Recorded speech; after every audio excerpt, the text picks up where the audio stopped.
Hi, good evening. Welcome to the May 2025 meeting of the Voter Assistance Advisory Committee.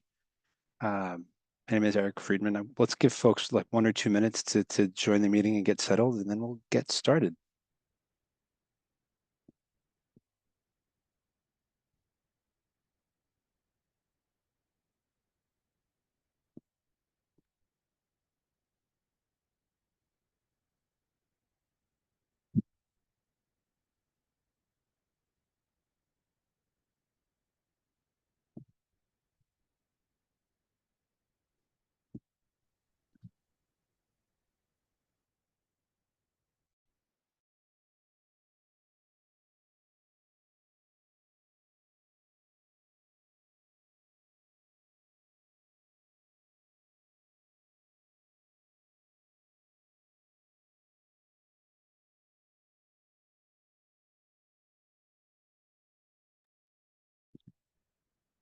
All right. Once again, welcome everyone to the May 2025 meeting of the Voter Assistance Advisory Committee, sponsored by the New York City Campaign Finance Board and our voter engagement initiative, NYC Votes. My name is Eric Friedman. I am Assistant Executive Director of Public Affairs at the Campaign Finance Board. Parentheses are he, him. I am a white male with, I guess, mostly graying hair. I am wearing a white button-down shirt with a navy blazer. I'm wearing a headset with a little microphone in front of my face, and I'm standing in front of a navy blue background with the words NYC Votes behind me. That way you do not have to look at the office that I'm standing in. I just gave a physical description as a bit of an accessibility measure for folks who may rely on that visual description to kind of access the meeting. And I'll ask that folks that follow me to speak in the meeting start off by giving a similar description when you start. Just a few notes before we get started. I would just love to start with a few words about what the VAC is for some folks who might be joining this meeting for the very first time, or as a reminder for folks who've joined us before. So the Voter Assistance Advisory Committee, or the VAC for short, advises our agency, the Campaign Finance Board, on its voter engagement efforts and recommends changes when based on analysis of policy and research in data and voter behavior, we recommend changes to improve New York City elections. So this committee, when it is fully constituted, with all its vacancies filled, consists of 9 members. And those are appointed by different members of city government, including the mayor, the speaker of the city council, the controller, and the borough presidents. Public advocate serves on the VAC as an ex officio member, as does the executive director of the New York City Board of Elections. When appointing members of the VAC, those city officials are tasked by the city charter to consider potential appointees' experience with groups or categories of residents that are underrepresented among those who vote, and as well as representatives from community, voter registration, civil rights, and disabled groups. So with that, I just want to take a quick moment to recognize members of the VAC who've joined us. I see we have Chris Malone, one of our mayoral appointees from the VAC. I would love to give Chris an opportunity for you to say hello, introduce yourselves, remind you to start with the visual description if you can. Sure, thanks, Eric. Good evening, everyone. As Eric said, I'm Christopher Malone.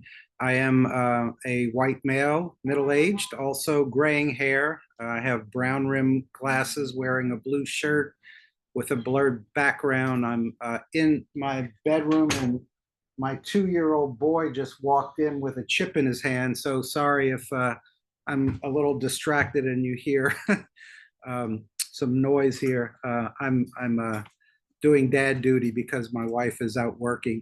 I was appointed in April of 2020 by former Mayor Bill de Blasio, so I just passed my 5-year anniversary. I am by profession, I'm a political scientist, and I am the associate provost at Farmingdale State College out on Long Island. That's a part of the SUNY system. and I've enjoyed every moment of being in this position. We've gone through a lot. I joke sort of that I was a COVID appointee. We've gone through ranked choice voting. We've gone through absentee balloting. We've gone through a lot together, and it's been quite exhilarating for me, especially being a political scientist, but being a citizen and resident of New York City and watching the CFB just do amazing things through very trying times and seeing the staff do extraordinary work. So kudos to everybody who's been doing that. And before I sign off, this is Benny. Say hello, Benny. Hi there. All right. I will mute because it's going to get loud here. All right. Thanks, Chris, and thanks, Benny, for letting Chris join us for a little bit tonight. So with that out of the way, I'll just one more quick reminder for folks. You will see that we have ASL interpretation provided in tonight's meeting. If you would like to access closed captions or Spanish interpretation through the Zoom platform, you can. You can find that down in the bottom menu. I see it on my screen under the little button labeled More, and you can sort of call that up and access those features through your Zoom platform. So with all of that said, tonight's meeting of the VAC is going to focus on ranked choice voting, also known as RCV for short. When I say RCV, I'll be talking about ranked choice voting. We will be using ranked choice voting in the June primaries for mayor and other city offices, which are rapidly approaching. Next month in June, just a few short weeks from tonight's meeting, New Yorkers are going to have the opportunity to vote for mayor, for public advocate, for controller, for their borough presidents, in a lot of cases for their district's representative for city council.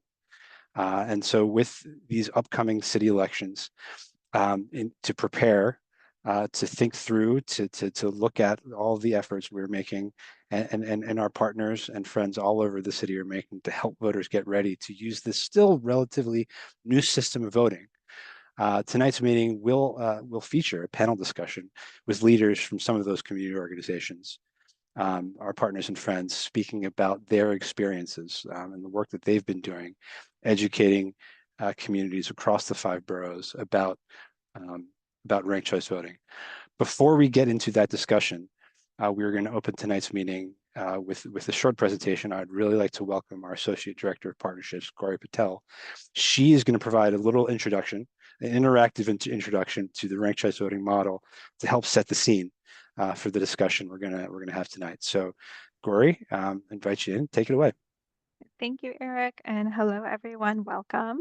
My name is Gauri Patel. I use she and her pronouns, and I am a South Asian woman with short black hair, black rimmed glasses, and today I'm wearing a tan button-down shirt in front of a teal blue backdrop with a little speaking bubble from our NYC Votes beautiful branding. I have the pleasure of introducing RCV tonight, and the way I'm going to do this is through engaging you all in a little RCV quiz. So please feel free to participate using the Q&A function on the Zoom platform, or you may choose to interact with this just as a quiz for yourself, jotting down your answers as we go along. Okay, are we ready? The first question that we have for you all is, how many American jurisdictions used ranked choice voting for all voters in public elections? A, 24, B, 36, C, 52, or D, 62?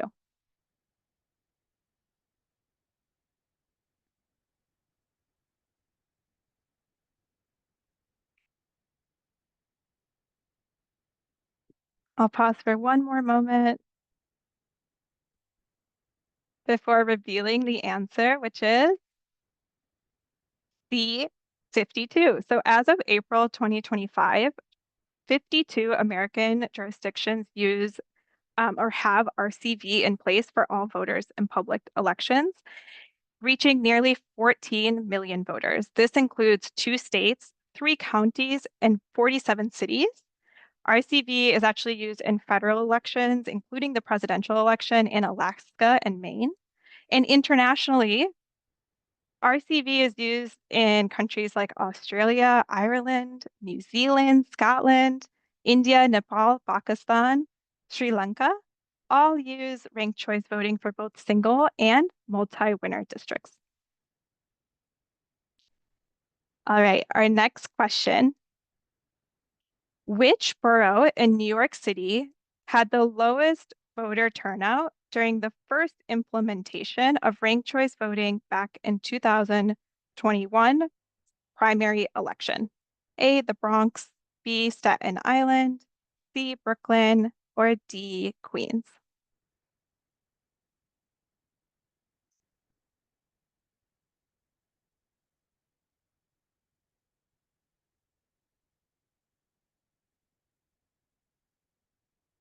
The answer to this one is A, the Bronx.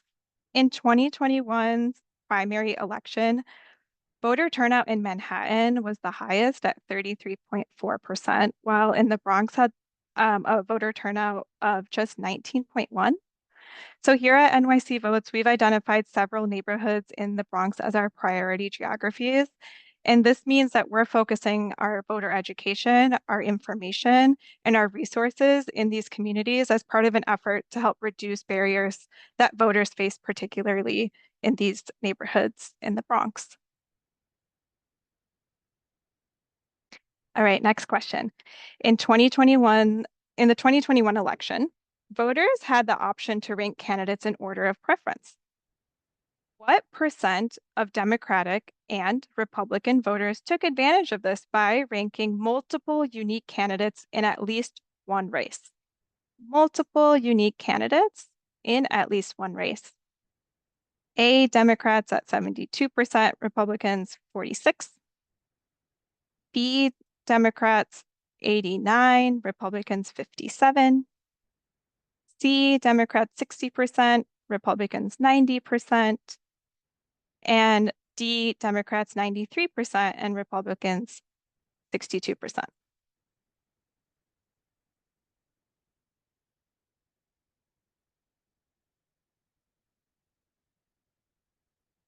This one's a bit of a tough one.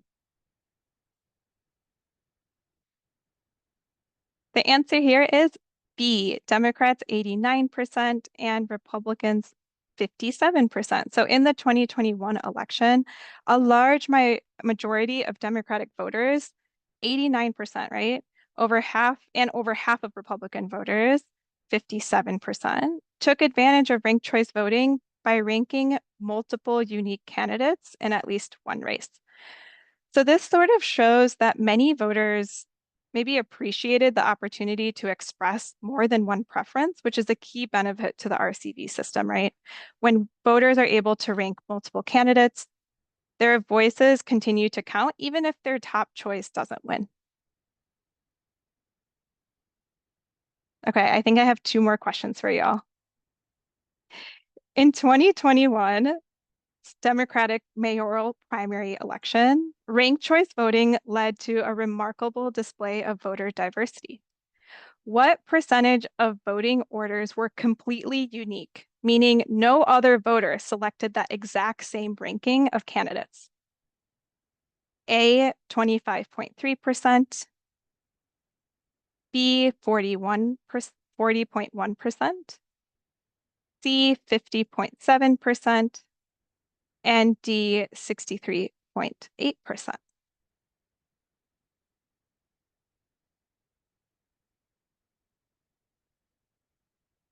C, 50.7%. So out of nearly 760,000 possible unique combinations of the 5 rankings in the Democratic primary, voters utilized about 75,000 of those rankings, of those unique combinations, which is about 9.9% of the total possible rankings. So, and of those combinations, over 50%, so 50.7%, were voted by only a single voter. So this just shows the sheer diversity and the variety of rankings that took place in the mayoral race. And it indicates that voters took part in their ability to put aside strategic voting and truly vote for their preferred candidates, maybe without worrying about whether that candidate was likely to win. So we saw a lot of unique combinations being utilized. All right, last question. What is the benefit of ranked choice voting? A, voters elect more diverse and representative candidates. Voters get a say in who they elect, get more say in who they elect. C, there's more respect between candidates and less negativity. And D, all of the above.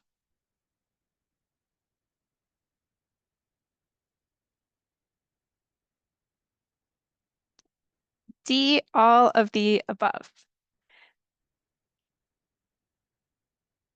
Awesome. Thank you all so much for engaging in this quiz. I have one more slide here. And a huge shout out to our data team for these stats and insights. We would love to work with you all. We would love for you all to get more involved with us and to experience the full array of our RCV education and content. So please do reach out to us. We have monthly RCV webinars. We're open to hosting and working with you to plan an RCV education event in your community. And we work with communities across 13 different languages. We have tools and resources on our website. We have a practice ballot and more. So feel free to reach out, and thanks for having me. Thank you, Gori, for kicking us off tonight. Thank you for that quiz, getting folks' juices flowing, ready for this conversation. I want to echo one thing you said and just give another thanks and shout out to our policy and research team. Our data folks help us put together some of the statistics that Gori lifted up as part of that quiz. I will give a plug for one of the great pieces of work that we put out every year, voter analysis report, which was recently published at the end of April, with observations like these and many, many more about voter behavior and engagement across New York City in recent elections. You can find those reports and much, much more on our website at nycvotes.org. So I would now like to introduce the panelists who are going to participate in tonight's discussion, where we are honored to have all three of them here to provide their perspectives on ranked choice voting education in their communities with their organizations, speaking from experiences they've had out around the city. NYC Votes has been proud to partner with all of them in the past as we've kind of engaged in our shared mission to educate New Yorkers on how to participate in our local democracy, how to vote with purpose and confidence, and make our elections more transparent, more equitable, and truly representative of the city that we all live in. So first, we have Karen Wharton. She is the Democracy Coalition Coordinator for Citizen Action New York. We also have Joan Alexander Bakridine. She's president of the Brooklyn branch of the NAACP. And last but certainly absolutely not least, we have Orlando Avalles, and he is the Northeast Director of Civic Engagement at the Naleo Educational Fund. So thanks to all of you for being with us tonight. Feel free to as you get started, a reminder to give that physical description as we start up the discussion. But I'm gonna kick off with our first question, and maybe Karen, you can start with this one. How did you get started educating folks about ranked choice voting, and why would you say it's important to do for your education or for your community? Well, first, thank you so much for having me here. My descriptions are I'm African American, braids, shoulder length braids, glasses, and I'm wearing a red, bronze, crimson, who knows, that within that family of colors. That's my sweater today. To your question, how did I get started? I began in 2019 when ranked choice voting was on the ballot. when it was one of the ballot questions, and I advocated for its passage. So I was an organizer in Brooklyn. So I went wherever people congregated to explain to them what ranked choice voting was and why New York City should embrace ranked choice voting in its municipal elections. And so that's how I got started. All right, Joan. Where did you first engage with ranked choice voting, and why have you taken it up as a cause, helping us get ready for this coming election? Well, good evening, everyone. Thank you for the question, Eric. My name is Joan Alexander Bakardine, and I am currently wearing a navy blue shirt with my Brooklyn NAACP logo over my left, over my heart, actually, with brown hair cut into a bob with highlights. And I got into educating my community because as Brooklyn NAACP, we, along with our Conference of Branches, began educating our community about RCV, or ranked choice voting, when it was included on the ballot. We wanted to make sure that our community was aware of what was coming. And then when it was clear that it was going to be adopted, our mission has always been to ensure that Black and Brown voters are fully informed, empowered, and able to participate in the democratic process, especially when new systems are implemented that could impact how our community's voice is heard at the ballot box. So we partnered with organizations like Rank the Vote, NYC, distributed thousands upon thousands pieces of literature virtually, in person, and hosted forums, again, virtually and in person, to make sure our members and our neighbors understood how ranked choice voting works and why it matters. This work is crucial because the history of elections reform in this country is the story of Black and Brown people fighting for our right to vote. And we are committed to make sure that no one is left behind as the system evolves. Amazing, amazing, Joan. Thank you. Orlando, I'll look to you to jump in next. How and when did you start talking about ranked choice voting in your community? Thank you, Eric. Good evening, everyone. My name is Orlando. I am a Black Latino man with black and gray beard, bald, and I'm wearing a navy blue suit jacket with a purple shirt and a stripe tie. Thank you for your question, Eric, and thank you for NYC Votes for hosting us today.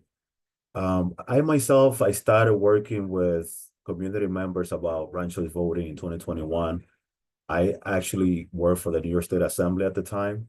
So I was part of government, and I used to volunteer on different political campaigns with different various candidates. And our goal was to educate community members about ranked choice voting, the potential voters that we were reaching at the time. We wanted to discuss the new voting modality to make sure to ensure the success of those political campaigns that I was volunteering in. And in Ale Educational Fund, the organization that I now represent as a Northeast Director of Civic Engagement, we started doing ranked choice voting education and outreach efforts because of our decades-long experience with the Latino voting bloc, but also research shows that the Latino community still faces challenges when assessing timely and accurate information about elections, whether local, statewide, or federal. Our mission is to facilitate full Latino participation in the American political process, and that to achieve that mission, we need to engage more in information dissemination, election protection, which is part of our core, and also outreach efforts and education that are key to actually achieving that mission. Amazing, amazing. Thank you, Orlando. This next question, Joan, we're going to start with you. You talked, as Orlando did, you talked about the particular importance of reaching voters in Black and Brown communities. And I wonder if you could speak to what benefits you think that ranked choice voting has for our local democracy and for those voters who you're speaking to, and what are some potential limitations to the system? Thank you for those questions. So there are several benefits actually for local democracy. It helps to eliminate what we call the spoiler effect. So more Black and brown candidates can run without splitting the vote and hurting each other's chances. It expands it expands the candidate pool. It's been shown to increase election of women and first-time candidates. It forces candidates to reach out to a broader range of voters, including those in our communities, rather than just relying on their base. Most importantly, it ensures that the winner has a majority support, which leads to more representative outcomes. The limitations that I foresee is that it can be confusing for voters who are used to a traditional method, because data has shown that our voting pool is aging and they're accustomed to voting how they're accustomed to voting. And now we're asking them to continue to come out to vote, but now to do it in this different way. So they're accustomed to what they're accustomed to. So that's the real risk, is that additionally, communities with less access to voter education may be left behind. So it requires a significant investment in outreach and education to make sure that everyone that wants to vote has the opportunity to exercise their franchise and to understand what it requires of them to participate. Thank you. Wow, that's a really good note at the end as a reminder to engage in this work. Orlando, benefits of ranked choice voting that really ring true to you, and any potential challenges? Well, from what we've seen, the benefits is the diversity that it enables within the candidates, but also here in Aleo Educational Fund, a significant segment of the Latino voters are still considered low propensity voters because they are new to the electorate, because they just recently turned 18, or because they access citizenship through naturalization, or because simply they just skip certain elections because there's more focus, more emphasis on statewide and presidential elections. Sometimes they are usually ignored by political campaigns, sometimes government institutions, and because they tend to focus their resources on high propensity voters, those that are actively voting within the last couple of years. But we also see that there's value for candidates to be ranked second or third, and they need to conduct outreach to, reach that wider portion of the electorate. And this could include, the low propensity voters that Aleo Educational Fund engages in. So there are obviously benefits to it. And as we know, we've had a majority of women in the city council, which is amazing for the city of our city. And that was historical. So, there's some benefits there, but clearly, like my colleague Joanne's mentioned, we need more education, more outreach efforts that's actually intentional and that's culturally and linguistic competent. Yeah, 100%. Karen, anything to add on benefits that ranked choice voting has for our democracy and some potential limitations? Yes, and I co-sign everything that was said by my colleagues and friends, Orlando and Joan. I met Joan for the first time during the ranked choice voting campaign. We've stayed in touch. We work quite closely and share resources, and same with Orlando as well. So it's actually quite a delight to be on this panel with you two. And they basically mentioned the high points. In terms of ranked choice voting does eliminate the spoiler effect. And as they both mentioned, it helps because it eliminates the spoiler effect. We can now have multiple people from the same community running. It also, in some ways, bypasses the establishment, right? And so one can just simply collect signatures. You don't need to go through necessarily your county party in order to run. No one is saying you need to wait your turn. But another big benefit is the cost, because we eliminate runoffs. due to the built-in runoff feature within ranked choice. So that's another thing that another advantage to it. At limitations, I think both Orlando and Joan mentioned it indirectly, particularly Orlando, and that is, it is a new method of voting. And therefore, we need to ensure that everyone is educated on it. There are language barriers. We're a city of immigrants, and not everyone speaks English as a first language. But when you go to vote, if the ballot is a little bit different and the instructions are not in your language, then you're at a severe disadvantage. If the educational materials aren't in your language, once again, it's a disadvantage, right? It's not a limitation of RCV per se, but it is something that we absolutely need to be mindful of in a big city like New York, where there's so hundreds of languages spoken, that we do not inadvertently disadvantage or citizens. So that's something we need to be careful of. Yeah, I really, really appreciate that last point about meeting people where they are and getting them information that's accessible to them in order to facilitate that kind of participation. Would also just kind of add, you raised the cost of eliminating that extra runoff election. Those runoff elections were usually a pretty low turnout as well.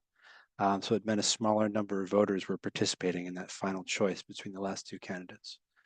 I have one more question about kind of the lay of the land, and then before we kind of get into some of the specifics of what you've been experiencing out in the city. But looking particularly at this year's election, which we've got a potentially pretty large candidate pool, especially for mayor, as it turns out.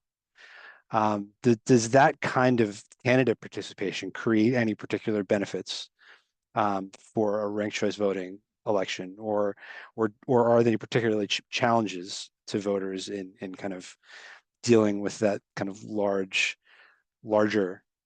pool of candidates to choose from?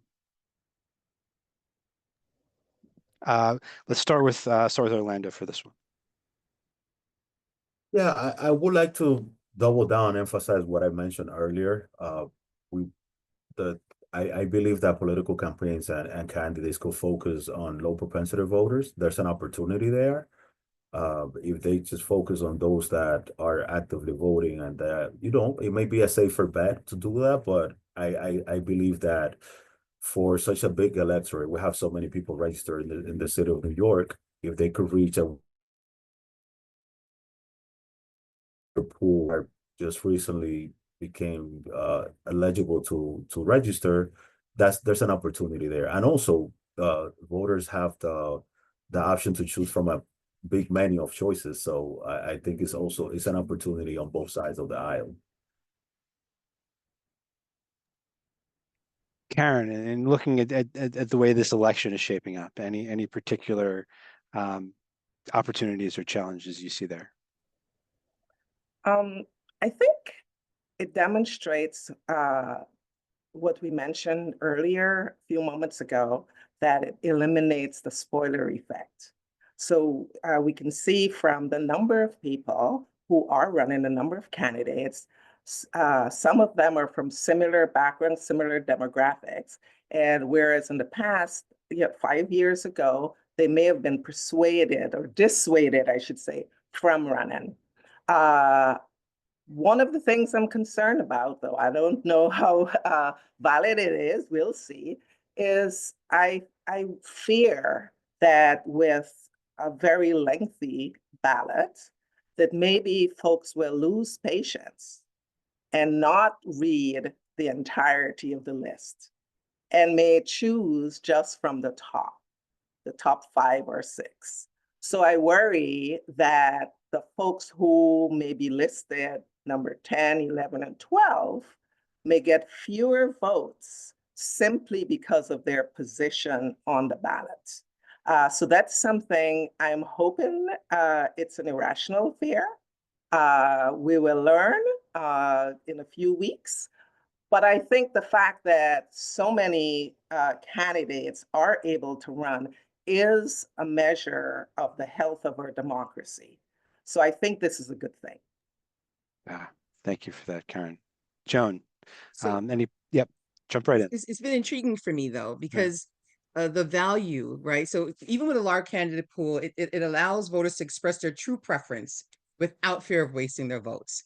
However, it also creates intriguing acronyms, because right now there's a dream team, right? That was thwarted because one of the acronyms has stepped out of the race, right? So it leads to a more dynamic and representative field where candidates and from our communities have a real shot at winning, right? Even if they aren't the initial front runner. But the challenge is that a crowded field can make the process even more confusing, like Karen says. And as it is now, one of our pat statements as the NAACP, when we're out doing voter activation, is we tell people to flip their ballot. We don't tell you who to vote for because we're nonpartisan, but we say flip that ballot because there's more stuff going on there that you want to be aware of.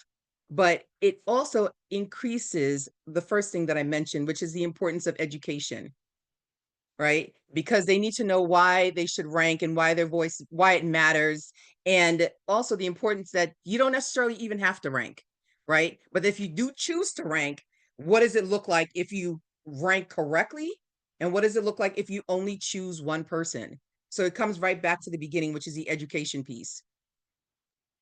That's right. That's right. You don't have to rank. It gives your vote more power if you do, but you don't have to. It does. Yes. Amazing. Thank you, Joan. All right. This next question, actually, Orlando, I want to start with you again, just because of the point that you. Oh, Karen, I see your hand. Yes, what do you got? thank you. Yeah. Another thing I'd like to mention, though, is despite us, or in spite of us having, I don't know how many candidates there are now. I lost track. The winner. 5011 candidates. How many? That's the exact number. 5011. For mayor? I'm kidding. There are many, many, many. Yeah. Stop it. You, for a moment there, you had me going, Joan. Thank you. But again, despite the number, the candidate, the winner has to be a consensus candidate. The winner still has to have 50% plus one, which means the majority of us have to have them ranked on our ballot. So this is an advantage. It shows a clear advantage to having a ranked choice vote ballot, because if we did have 5011 candidates 10 years ago, we could have had a winner with 10% of the votes. And that's, I mean, that's no mandate of any sort. I mean, I'm not sure I'd want to be led by someone who won by 10%. So I think this highlights another advantage of ranked choice. It's a really great point. Thank you for injecting that.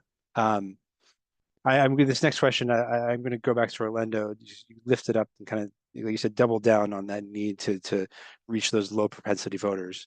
I wonder if you could talk about, in your view, what has been the most challenging part of educating your community, or some of the folks you talk to about our RCV. Like, where do you find resistance or tough questions? What's tough about getting people ready to vote ranked choice? Well, if I go back to 2021, there were external challenges. We had a COVID-19 pandemic, and that actually restricted us all from being in the field. And as we all know, political campaigns and political races are won in the field. There's only so much you could do virtually, or so much you could do over a phone bank. That was just one example of one of the challenges, but also, we had a mass protests and at the local and national level because of the murder of George Floyd, as we all know. And of course, there was misinformation, disinformation surrounding the 2020 presidential election that trickled down to 2021. We had what happened in January 6th in the US Capitol. So all of these external scenarios that unfortunately took place dominated popular opinion, dominated somehow political discourse, which presented a distraction for voters. to reach them, also for government institutions, government groups, also good government advocate groups. And of course, it took a lot of the media attention during that time. So I feel that it was unprecedented, and 2021 was just an outlier. We'll see what happens in 2025. Well, 2025 is shaping up to be another year. Hopefully not as challenging as 2021, but we'll see.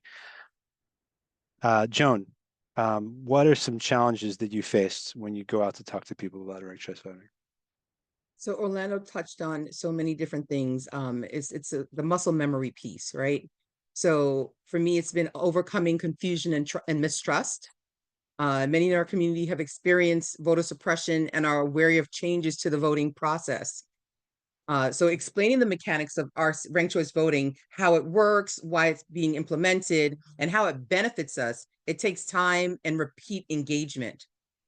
So, and then when you add the language barrier, so it becomes very important to have, I call them credible messengers. So those are folks that speak Creole, that speak Spanish, that speak Chinese, that speak the language of the community, that provides the data that they require, the information that answer the questions, that have the patience to provide the information that the community requires, to battle and combat the misinformation, to increase the culturally competent outreach. Because without it, I see that folks will continue to not use the tool and to not trust the tool, which, as Karen has implemented, as illustrated quite well, that it does add value. Karen, what about you? What are some of what are some of the challenges that you've seen when you go out to educate folks on ranked choice voting? As Joan mentioned, I think one of the big ones is overcoming resistance to ranking.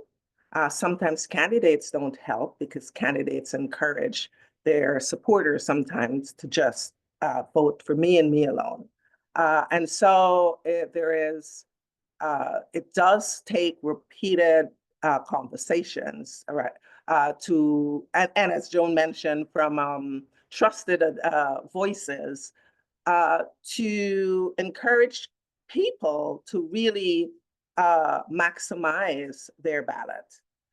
So I think the myth, and I've been dealing with, people of color primarily, not exclusively. And historically, as Joan alluded to, we have been, there've been all kinds of systems put in place to dissuade us or to disenfranchise us.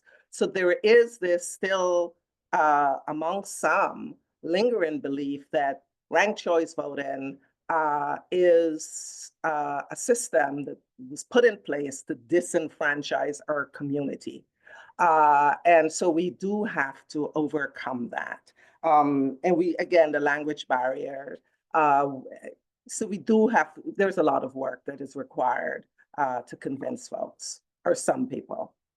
Yeah, no, there's some big challenges you lifted up there. The language barriers, the mistrust bred from, decades and decades of institutional racism, right? Just fatigue, and a lot of noise happening out in the world, and candidates who don't trust the system and maybe campaign against it. So let me turn it around, and Karen, I'll kick it back to you to start off.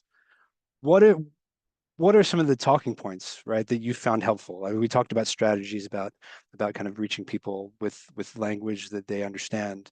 But what are some of the arguments or talking points that you found helpful to kind of break through some of these challenges that you lifted up? I use real life examples to explain, for instance, how this advantages our community because it eliminates the spoiler effect. So I can, like this year, I'll go harken back to 2021 when there were 2 African Americans and 2 women in the top 3. And I would emphasize or try to emphasize that in previous years, that would not have happened. One, if there were two women in the race, one would probably, or two women were considering running in the race, one would probably be encouraged to step aside so that there would be no vote splitting. So I try to use real life examples, particularly around ranking, the actual ranking. I explain that ranking is something that we do every day in our lives. And I use examples such as, okay, you go to Macy's and there's a beautiful dress and your favorite color is blue, but they don't have it. They don't have the dress in your size in blue. Then what do you do? I didn't mean to rhyme there, but I did, right? See what I did? But anyway, so I use the color, and you know, if it's not in, if you don't have your favorite color in your size, you don't necessarily leave or not buy it. Or if you go to the ice cream parlor, you have your top flavor, they don't have your flavor, you don't necessarily leave. You go, you say, okay, you don't have vanilla. Do you have strawberry? Oh, no strawberry. And I think people, voters understand that because it is something that they're familiar with. And once you explain ranking in those terms, then it becomes a little easier for them to say, okay, there are 11 candidates. Which one is my favorite? Which one is my, so I use real life examples that folks can really understand that they themselves use every day.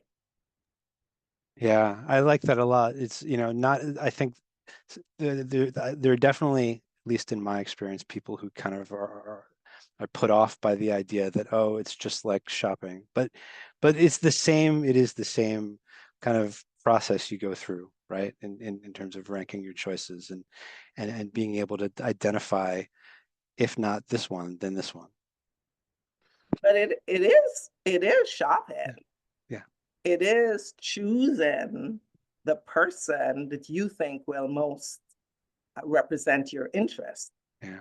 Right. And if there are if there are multiple choices, then you get to decide which one you feel will best address your needs. So it's it is, we don't want to minimize it, but it is, you know, making some informed choices here. Oh, for sure, for sure.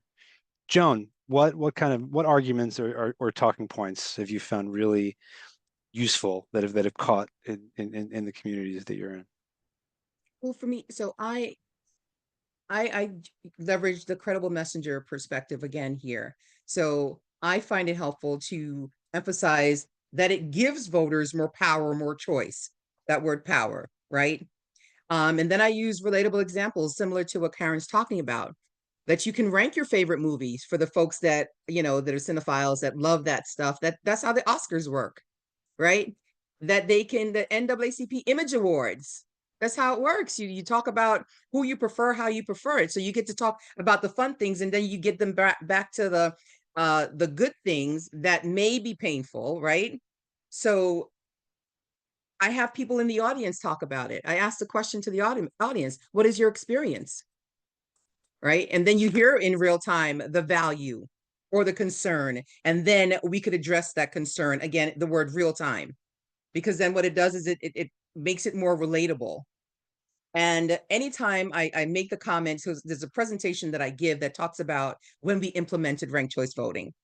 And in it, anytime I see someone give me the look, which means I didn't vote for that, right? Or what are you talking about ranked choice voting? I talk about what we always talk about, which is flipping the ballot. So now if you were paying attention to your ballot, if you'd flipped it, you would have seen, right? You would have been one of the 74% who voted for it, or maybe you're the one who voted against it. But the point is, it's here. And then I do what I like. I do the iteration piece, right? Where we leverage what is known from before. So I use there's a 2021 mayoral race site that shows you the rounds, right? That shows you how we ended up with how we started with a crowded race, and then we ended up after many rounds with Mayor Adams, because the names resonate for now because they're accustomed to it. This person is here. How did he get here? And then the word iteration. In my sessions, I learn in real time. If we're doing the process and folks, for example, in my last session, folks seem still a bit confused. So for my next session, I added a QR code. So as we're logging off, you have a moment to scan the QR code and try it for yourself. And then send me a message, and I'm happy to come back and fill in the blanks.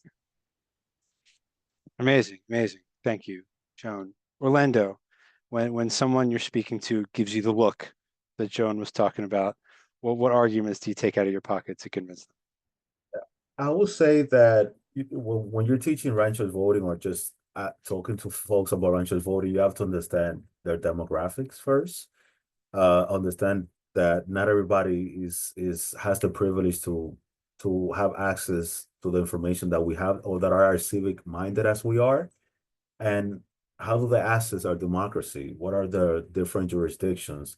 Explaining to them what's different between a local election, municipal, a statewide, and perhaps presidential or federal, congressional elections. So those things matter when you're having those conversations, but you also have time and the willingness from the person that you're speaking to be able to receive that message. But to put it in simpler terms for ranked choice voting outreach and educational efforts, like other civic processes, we here in LA Educational Fund, we try to promote a message of community power. Individuals have the different voting options. They could vote by mail, they could vote early, they could vote on election day, and that the ability that there's power behind casting that ballot, and that they could affect positive change by participating in our democracy. So I think messaging matters, but also understanding that, a lot of people, New York is a melting pot of different cultures, different demographics, and we all come from different backgrounds. And I noticed that many people understand democracy from the country where they come from, and they think that's applicable in the US or New York. So we need to find a way to fine tune our messaging to make sure that they understand that how our democracy works, how does it operate, and the fact that we have 50 50 states that have 50 different election administration processes and procedures, so we have to, I think, and now at the local level, we have a different system from voting statewide or in a national election. So I think making those differences before we have in the conversation is important. Yeah, that's a really great point and a reminder that we've got 50, 51, more than that, right? Election systems in the US. We don't have the single one. It gives New York City and other jurisdictions, Gori touched on this in her quiz, right? The freedom and the opportunity to experiment, to look forward and to try new systems like ranked choice. So one more question in this vein, and Joan, maybe I'll put this to you first. As you kind of work through the details of the way that ranked choice voting works in a practical sense with folks, what's a question that comes up most often, right? Like, what question do you hear more than, that really stands out for you in terms of folks who are just curious about how the system actually works? Sure. I get two almost equally. So the first one I get is, so what if I just want to vote for one person? Can I still do that? Do I have to rank? And the answer, of course, is yes. You can, that's the person that you love the most. You can go ahead and rank that person and just vote for them. But then we go through the explanation of what it means if you only vote for one person to make sure that your vote actually counts, right? So again, that word education. And the other one that I get equally is, so I've ranked 3 or 4 people. I got this guy that I love, this person that I they resonate with me too. So I've got 3 or 4 candidates that I want to rank right now. What happens if my first person doesn't win? So then again, that word education, we go through it and we talk through it, which is why I tend to offer after the course to stick around. Let's talk about it, right? Or reach out to me after. Once you've settled in with it, contact me again and we'll unpack what it actually means, what you're talking about. And then I task them with telling a friend. Spread the word. Yes. Awesome, awesome. Karen, what questions do you get that you think come up a lot when you're talking to folks? Similar to Joan, can I just vote for one person? Absolutely, you can, but then you explain the power of the ballot. I also get a fair amount of, well, how do you tally the votes? And so when that comes up, there's a game, online game, and we can go through it, have them play the game, rank their favorite musician, meal, whatever have you. And then we go through the various rounds and show how the votes are reallocated once the lowest vote getter is eliminated. And that tends to, once people see it happen and visually, it tends to resonate a little bit more. But I try not to get involved in algorithm because I myself don't understand it. But we really don't need to. Right? Those are a couple that I have. Another is like, why is it going to take so long for me to find out who the winner is? And then we go through that. What we hear in election night is not really, it's a projection. But the election is really called a few weeks later, right? After all the ballots have been counted. And because I think go back to what Orlando was saying, there's not everyone knows that we have to wait for the military ballots to come in and for all of the mail-in ballots to come in. And so you say, well, hey, if you would submitted a mail-in ballot, wouldn't you want us to wait for your vote to be counted? So it takes a little bit, but be patient. We want to ensure all votes are counted. So typically one of those three I usually get. No, that rings true. I will kind of take the opportunity. I was going to do this at the end, but I will take the opportunity now to plug our website, nycvotes.org, that has a great short video on how the votes are counted, a great kind of practice ballot simulation that helps folks mark up their ballots. Those are available in all the languages that we provide information in. I will remind folks. Before Orlando, Yes. Can I Yes. do a PSA about your video?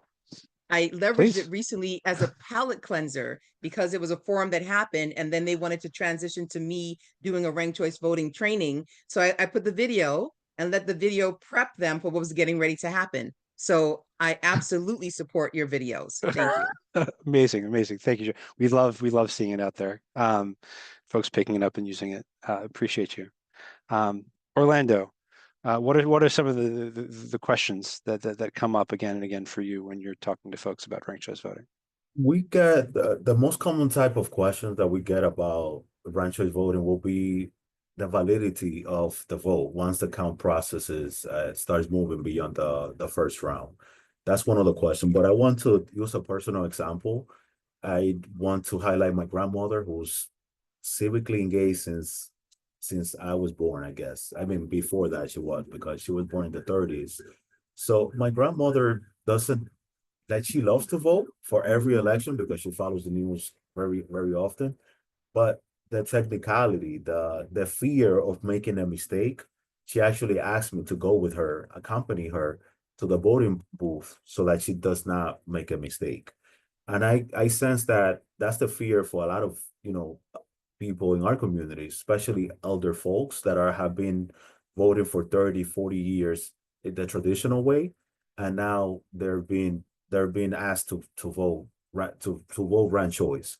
So I think that when I think of my grandmother, who's actually somebody that loves to vote and she's willing and able, she don't need to be convinced, but then explaining to her the intricacies of ranked choice voting and actually convincing her of not to be fearful of voting a certain way because she thinks that whatever she does might impact the candidate of her choice. I think that that's why education is key. also, talking to folks and voters about how does it work, that it's not a plurality anymore. They need to get 50% of the vote, or 50% or more. I would say 50% plus one. I guess there's still a lot of confusion about it. And also one of the questions that we get is, how does it work? As basic as it sounds, there's still the concept of not understanding ranked choice voting overall. And I think that, as a group, as a collective, we need to center our messaging that with uniformity, that's linguistically competent, culturally competent, but also understanding that not everybody is a voter, not everybody votes every election, and that we need to center our messaging around those people that will be participating in our local democracy. And if I may add to Orlando's, I think something that is helpful is having a sample ballot in training for folks to just, fill in the bubbles. And we can do it in real time and say, well, no, you can't, bullet vote in. You can, but it wouldn't do anything for you, and explain, maybe not use the technical term bullet voting, but just say, hey, you're not doing anything. You're not your candidate. You're not giving your candidate a boost. But just having that piece of paper with multiple candidates or multiple colors, multiple whatever you have, what have you, and having people, having voters fill in the bubble, I think it helps to alleviate some of the fears that Orlando mentioned. I think that it shouldn't, the first time someone sees a ranked choice voting ballot should not be in the polling site, in the booth. They should be privy to something in advance. Yeah, I think just taking it from being theoretical to being practical and real, and kind of walking folks through that process of completing the ballot, filling out the ballot. It's powerful and helpful. So appreciate that suggestion. Karen, we have a couple more questions that I've prepared to come to ask. We'll open it up to the VAC, to Chris, and if folks who are with us have any questions to put in the Q&A, we'll hopefully have some time to open it up. But Karen, I'm going to start with you for this question. Are there, we've been focused on how we've been implementing ranked choice voting in New York City, but have you been looking outside New York City at all? Are there models out there in other jurisdictions that you've been kind of leaning on to either learn more about how the system works, or kind of use them as examples to help educate your community? If there are different models out there, like what do you think there might be the merits of them? They are different models, and I've educated myself on them just so that I know. I don't bring it up in training. Our voters need to be comfortable with what we have. And so I fear bringing in all the models into the conversation would disadvantage my community. So I shy away from discussing other models. But yes, they are. And I know that New York City, I've been hearing that there's talk about the final five or top five, which is and it goes along with open primaries. And that in that model, we have all candidates, independents, Republicans, Democrats, all in one primary. So, number of candidates, and we take the top five, or it could be top four as well, scoring candidates. And those five would then go on to the general election and have the traditional single winner RCV, the one we're accustomed to. There's also another model that is typically used in at-large elections when we're voting on when we're selecting multiple candidates at the same time. So in some jurisdictions, it may well be school board elections where there are 5 school board members that have to be voted on, and everyone gets to select those 5. So they can use proportional RCV to do something like that. But again, I stay away. The single winner that we have is complicated enough. Let's get used to that before we do any kind of nip and tucks. Listen, we'll have to have this group back in the fall as we're getting ready to kind of chew through the proposals that might come from the Charter Revision Commission. And we'll leave it for that conversation. But Orlando, is there anywhere else that you've seen? We talked a little bit a few minutes ago about all the different experiments happening all over the country in terms of how we administer elections. Anything happening out there on the ranked choice voting front that is interesting to you? Well, within my own personal research, I've learned that there's 28 states that use ranked choice voting, and I thought it was 54 jurisdictions, but Gory proved me wrong that it's 56 actually. So I thought it was 54, but there are more that are using it. So I need to update my numbers. But I believe that New York City being the largest jurisdiction and the jurisdiction with the highest density of Latino voters to have implemented ranked choice voting, I think we don't need to look elsewhere until we continue. I feel like we need to continue to learn from our own processes, from our own implementation and data points from the not only 2021, but also when we utilize it in 2025. And I think we will make better informed decisions having to have ranked choice voting being held 2 times in our municipal elections. And before we could think about adopting proposals of how does it work, or what models differ, what merits do they have in other jurisdictions. All right, thank you for that, Orlando. Joan, anything you kind of noticed from other places using ranked choice voting? Absolutely. So since my colleagues have already given you the data set, I'll look to the practical applications. Right. So if we looked at places like San Francisco and Oakland, where ranked choice voting has increased representation for people of color and women, and in Arlington, Virginia, we've seen the county board become more diverse in age, gender, and race since adopting ranked choice voting. So the theme that I see is that each city adapts the model based on its local needs. So the one common thread there is what? Is ranked choice voting, right? So the value is that when paired with strong voter education, ranked choice voting leads to more representative outcomes. So that's the thread that I see. That's what I leverage in my conversation with my community. And that's what I make sure that they realize or they recognize as they try to internalize it for later use. Amazing. Thank you, Joan. All right, I have one more question. After that, I'm going to invite Christopher Malone into the conversation. If you've got any questions, Chris, I do want to urge folks, if you're here as an attendee, would love to give you an opportunity to ask questions of this amazing panel. If you have them, you can put them into the Q&A, and I'll try to get them up and bring them up for discussion.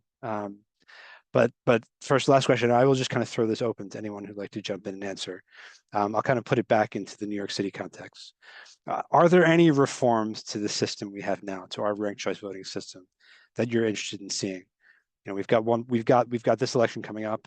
We're a few weeks away, so I'm not changing anything now. But before we do it in 2029, any changes again in 2029? Are there any changes you'd like to see for the next time out? So for me, I always center the people, making sure that ranked choice voting is more accessible, more understandable. Right now, I think there are 12 languages that we were mandated to translate our ballots into, but finding a way to make it a bit more inclusive than that, because as you hear, there's over 200 languages spoken in New York alone.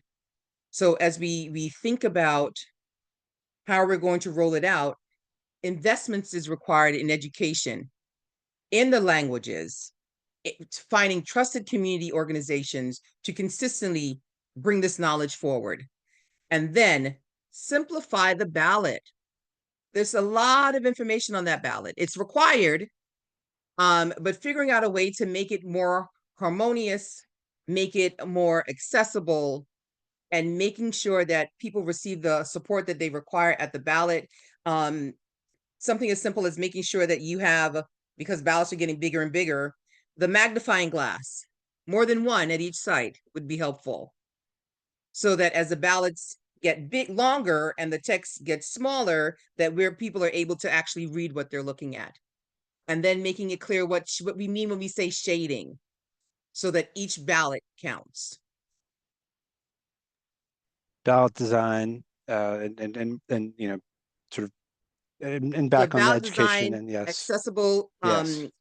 accessible products to make it easier to vote, and education.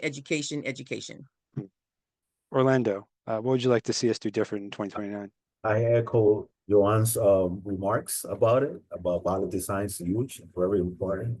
But I also want to say that research analysis is important, it's equally as important, data quality, and also we need to conduct some research about the voting experience, the attitudes towards ranked choice voting, to learn more and identify what are some of the changes, pitfalls that are compelling, that are noteworthy to examine.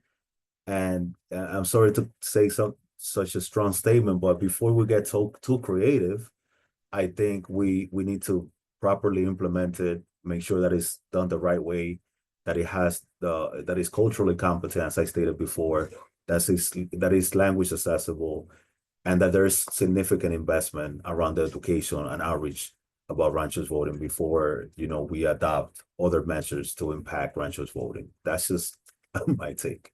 So yeah, so let's do the research. Let's make sure we're getting it right before we start trying new stuff. Yes, you got it. Absolutely.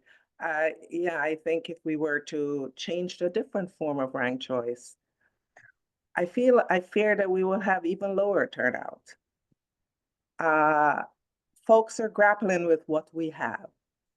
We haven't really gotten to the top of the mountain yet. Let us wait for folks to get there before we change the method. Now, I do think that, as Joan pointed out, the ballot design, we can look into a better ballot design based on data and user experience. But I really would like to recommend that we stick with what we have, for better, for worse, and improve on that. Because it works, right? Improve on it, and then in a few more cycles, based on data, we can then maybe move in a different direction. But I think I fear that it's too soon for us to throw something new at folks. No, message received, right? It's, you know, habits are not built over a year or over 2 years or even 4. They're built over many years, right? Over decades and a generation. So I take all those comments as meaning let's really focus on that education piece before we start to look for ways to kind of tinker with the system. Absolutely. Appreciate that. And also, and hear from the people. The people have to use it. Why not ask them how it feels? Yeah. And I know we're doing a better job this year than previous years in terms of providing education in multiple languages. Yes. Like right now, I'm looking, someone requested a presentation in Bangla. Right. I'm going to reach out to you guys because perhaps you have that. But yeah, right. And but Chinese. those are the kinds of things we need to be focusing on, making sure we have the materials, not just the ballot, but the materials, the games, everything, all of the support systems that people need in order to be able to use the ballot when there are websites that are in multiple languages. So I think there are things that we need to improve upon, and those are some. So I will say just before inviting Chris in to see if you have questions or comments you'd like to add. You all saw Gori earlier in the program tonight. Her team is out giving and working with organizations to give those trainings in those languages that we have, materials that we translate into 13 languages available for, so be in touch with us, and we'll be able to feed feed your audiences with good materials and in language. And I also give credit to Santiago Torres and our language SS team for doing the work to make that happen. We've been able to build that up over the past couple years, that work up over the last couple of years. And it's really important, and it's come out in multiple times in this conversation. So really appreciate you calling that out. Chris, any comments or questions you have for this panel? Sure. Thank you so much. It's been really fascinating. Thank you for your work, your knowledge, the work that you do to get voters to the polls and get them educated about it is really important. And it's been wonderful to listen to you. I do have one question, and I'd rather hear the questions of the listeners out there. But you've been focused on, obviously and rightfully, on the voters and on educating the residents and citizens of New York. One of the things Gori mentioned in her presentation and her questions was that ranked choice voting seems and appears to lead to less negative campaigning on the parts of the candidates. And I know that you're not focused on the candidates per se, but again, as a political scientist, we seem to be in this age or era of negative partisanship. No one likes negative elections and negative campaigning, but sort of it bleeds, it leads. It seems to work in many respects. Can you identify the impact? First of all, do you see less negative campaigns out there through the ranked choice system? And do you see the impact on voters when you're talking to them? Has it shown up in the behavior? Here's the question. Does the behavior of the candidates and the campaigns have an impact on voter behavior out there in terms of less negativity? Have you seen that? Yes. So thank you for the question, Christopher. Yes, absolutely. The fact that that ranked choice voting is a thing, it makes it an imperative for the candidates to collaborate. I don't know if you've been watching the news, but a few weeks ago, we saw a particular party roll out in a very dramatic way their 4 ranked candidates. They're like, I don't care how you rank them, but these are the 4 that we want you as our members to think about. We have people. So the first time I witnessed a positive engagement as it pertained to ranked choice voting was in the Brooklyn Borough president race a few years ago, where before it would have been down and dirty. But because we had ranked choice voting, we had the candidates inviting each other over for barbecues. We had the candidates meeting and coming up with ways that they can collaborate so that people could see the way that the harmony in terms of platforms, in terms of what they intend to deliver for the community.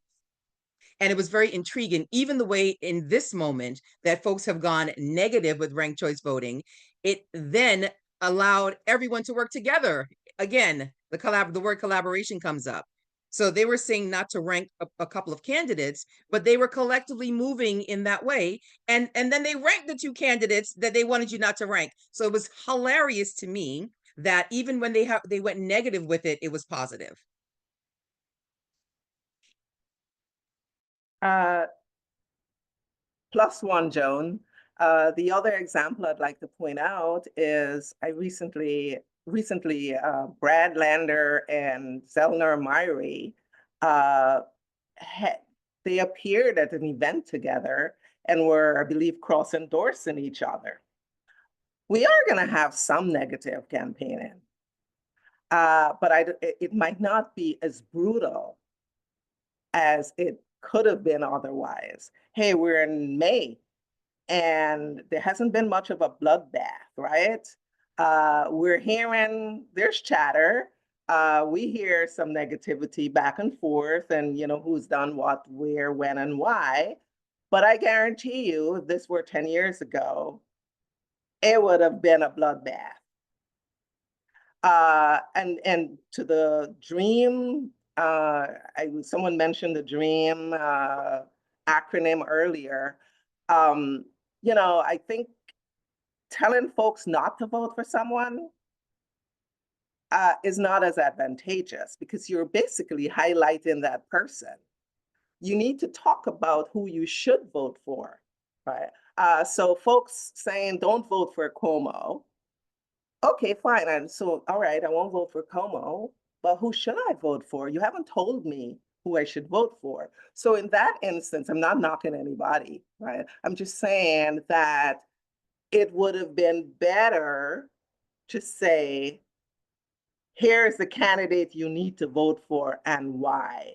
Because then that person, their candidacy and their position would now be amplified. More of us would hear about the person.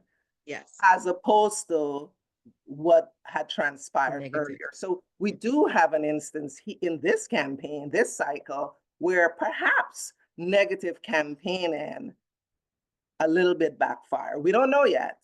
We have to wait until all the votes are counted. But I think we could have done better had we not done that. Chris, to answer your question very simply, I'm gonna remove my Naleo educational fund hat because of my experience in working in political campaigns. So as a political scientist that you are, and I'm a minor in political science, by the way, politics is a science. So candidates know numbers, they know who's polling better and whatnot.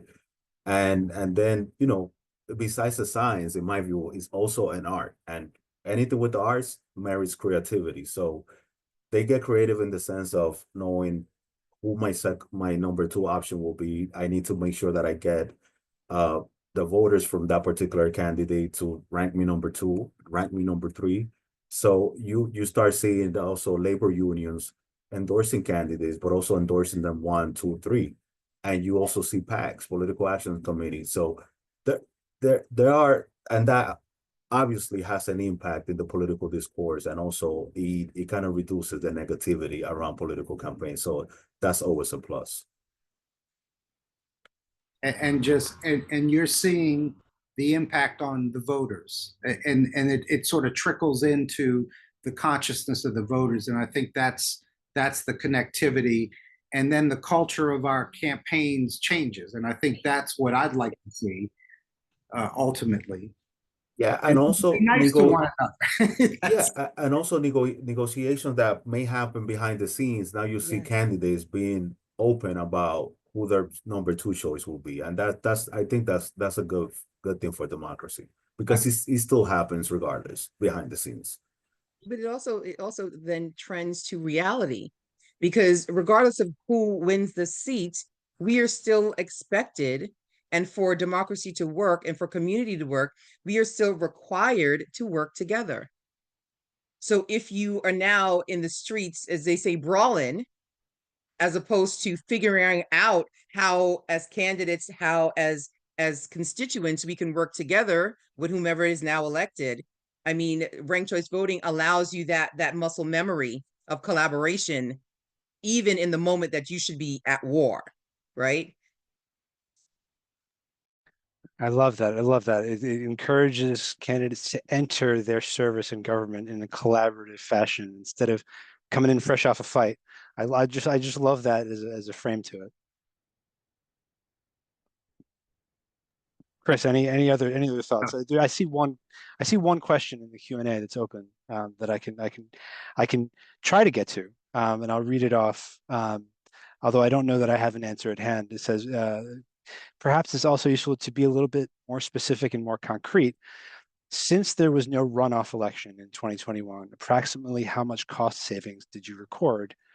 Perhaps you can give us an approximate money figure or an approximate percentage savings. Unfortunately, I do not have at hand on the tip of my tongue or at my fingertips in the moment what it costs to run a citywide election, though we can certainly follow up.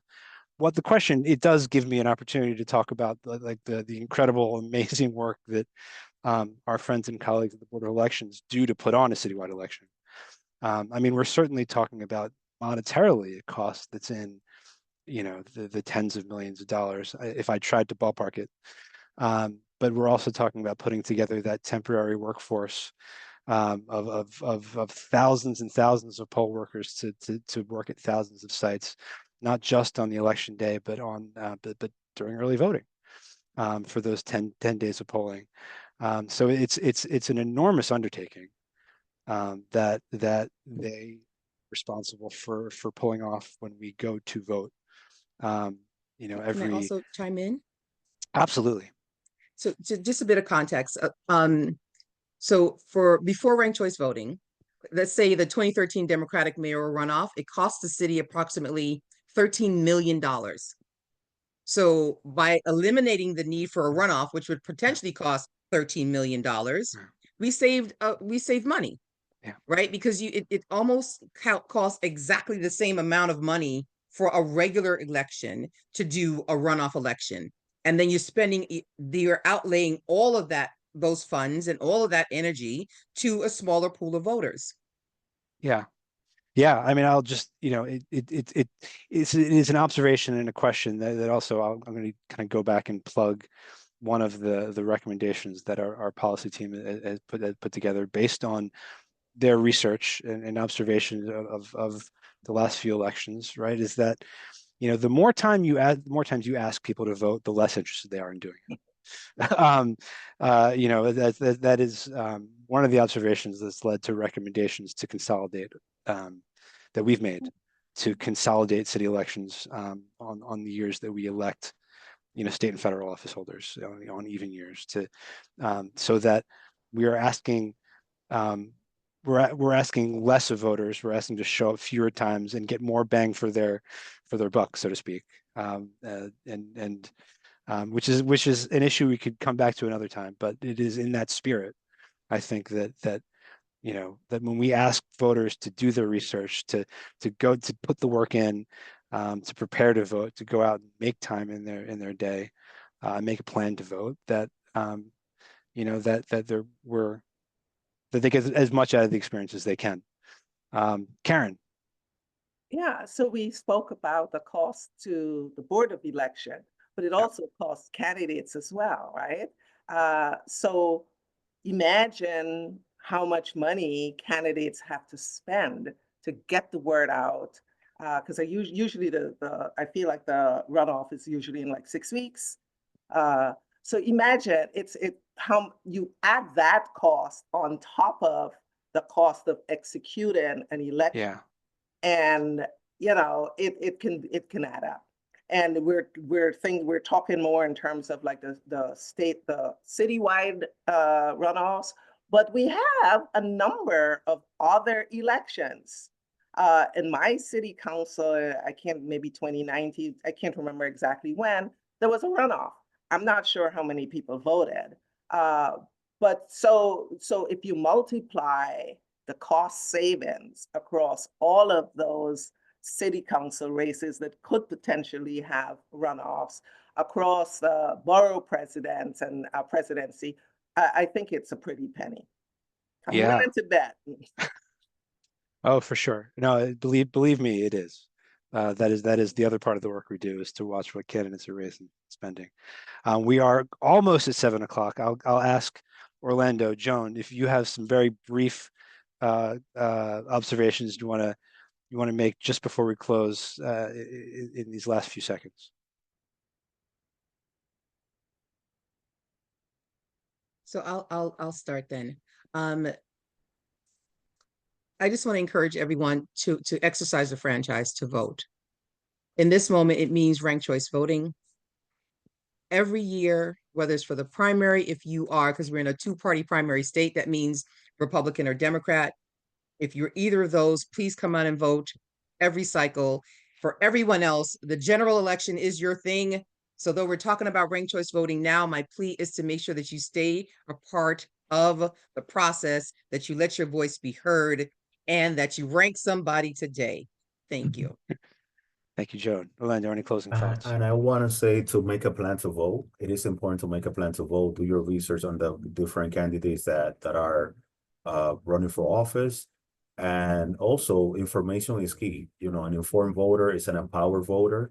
The more information that you have, and also we are not educational fund. We happen to center our messaging around low information voters, but you could also find a way to make sure that you close the gap between the low information voters and the high information voters. So that's something that we strive for, and we look forward to engaging more with the community about those conversations. All right. Karen, any last word? Echo my colleagues in terms of just vote, right? Go out and vote. Maybe the CFB, NYC Votes will send all registered voters the brochure. And the brochure will have information about candidates. When that brochure hits, when that leaflet hits, please don't throw it in the garbage. There's highly relevant and useful information in there. Open it, read it, begin to inform yourself, so that when you go on election day or early voting days, you will be able to make an informed decision. As we all mentioned, you don't have to rank candidates. You can just choose one. But the power of a ranked choice ballot lies in the rankings. And the more you rank, the more powerful it becomes. So make sure, do your research. If there's a candidate you just do not like, don't put them on your ballot. But really research and use the ballot as it was intended. Bless you for plugging the voter guide. Watch your mailboxes. It's coming soon. Joan, I see your hand up. Very quickly. So yes. That's the reason why I raised my hand, because I wanted to make sure that folks knew that, yes, it would be coming to you in the mail, but there's those of us in the community that have requested some to come to us so that we can do voter engagement in real time, right? And Orlando has made my statement for me, which is about voter activation, but please bring someone along with you to the polls. As I have a friend who every single cycle says, this is the most important election of your lifetime. And I echo that, because that is the truth. For each and every election, it impacts us as a community to make sure that you, again, do your research. Thank you. Thank you, Joan. Chris, did I see your hand up a second ago? Yeah, I'd be remiss, sorry. I just wanted to take care of some business. Orlando, in November 2023, you came out to Farmingdale to talk to our students. Thank you for that. I couldn't make it. I had some business, but we want to get you back out there in Naleo, and I'll invite all of you to come to Farmingdale at any time to talk to students about the importance of voter registration, voter education. Sorry, Eric, I got to make a plug, man. Sorry. No, listen, we've all got stuff to plug. Listen, I appreciate y'all. I want to thank just one more kind of note of appreciation and thanks to our speakers, to Orlando, Karen, and Joan for this discussion, to Gori, to Chris, to everyone who's been here for being part of this meeting tonight. Just thanks for your ideas, for your energy, for sharing your experiences as we all get ready to make this push over the next several weeks to get New Yorkers ready to vote in this pivotal primary election coming up in June. We're just really proud to be doing this work with all of you. I want to note, I did see a late question come into the Q&A, a couple. We've seen those questions, and we'll make sure to follow up with you. If you've got additional questions, you can forward them to us at press@nyccfb.info. And again, I'll urge everyone to remember to visit nycvotes.org. Karen mentioned our voter guide. If you are registered to vote, you're going to get it in the mail, but it is also available online when it is published, coming in the next several weeks at the start of June. It will have candidate statements along with video statements that they've taped. You can find the voter guide. You can find a long list of ranked choice voting resources at nycvotes.org on our website. And those are available in the 13 languages that we translate our materials into. Make sure also, if you're on the social media, I'm showing my age, whatever platform you prefer, look for us at nycvotes.org. Those are my plugs, and now I'm going to close the meeting for tonight. Thank you all for joining the VAC meeting in May 2025. Everyone, have a great evening.